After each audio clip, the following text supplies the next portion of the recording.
இன்றைக்கி வந்து நியாவோட சூப்பரான ஆரி ப்ளவுஸ் தான் பார்க்க போகிறோம். அதுக்கு முன்னாடி நம்மளோட சேனலை வந்து சப்ஸ்கிரைப் பண்ணிக்கோங்க.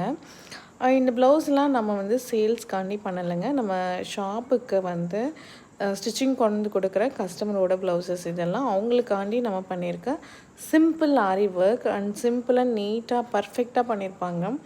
ஆனால் அந்த ஆரியோட டீட்டெயிலிங் பார்த்திங்கன்னா அவ்வளோ அழகாக இருக்கும்.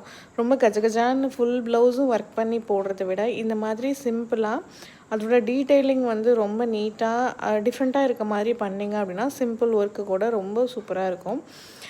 நிறைய பேர் வந்து அக்கா என்னக்கா நீங்கள் எல்லா வீடியோ போடுறீங்க, வீடியோலலாம் ரேட் போட மாட்டேங்கிறீங்க அப்படின்னு சொல்லிட்டு கேட்குறாங்க.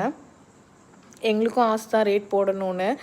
ஏன் ரேட் போட மாட்டேங்கிறோங்கிறதுக்காண்டி நிறைய வாட்டி நான் வந்து நிறைய வீடியோவில் சொல்லியிருக்கேன். எப்படின்னா மார்க்கெட்டில் வந்து ரிப்ளிக்காவும் வருது, ஒரிஜினலாகவும் வருது. நம்மளை என்ன பண்ணுவாங்கன்னா நிறைய பேர் வந்து அந்த ரிப்ளிகா போடுறவங்களோட கம்பேர் பண்ணிப்பாங்க. இது வந்து இப்படி தான் இருக்கும், அவங்க வந்து ரொம்ப காஸ்ட்லியாக இருக்காங்க அப்படின்னு அவங்களே மைண்ட் செட் பண்ணிப்பாங்க. இன்னொரு விஷயம் வந்து நம்மளோட ஷாப் வந்து கிட்டத்தட்ட வந்து 2012லேருந்து இருக்குது. 14 இயர்ஸாக நம்ம வச்சுருக்கோம்.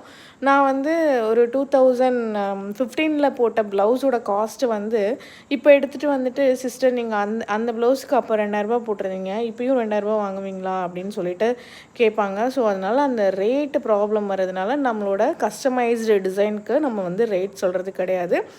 நம்மளோட ரீசெண்டாக நம்ம போட்ட நியா சல்வாருக்கு நம்ம வந்து ரேட் சொல்லியிருக்கோம். ஸோ பயங்கர என்கொயரி. உங்களோட என்கொயரி என்னால் அட்டன் பண்ணவே முடியல. வாட்ஸ்அப்பில் வந்து கண்டினியூஸாக நமக்கு வந்து செம்ம ரெஸ்பான்ஸ் கொடுத்துட்ருக்கீங்க. ரொம்பவே ஹாப்பியாக இருக்குது. ரொம்ப தேங்க்யூ.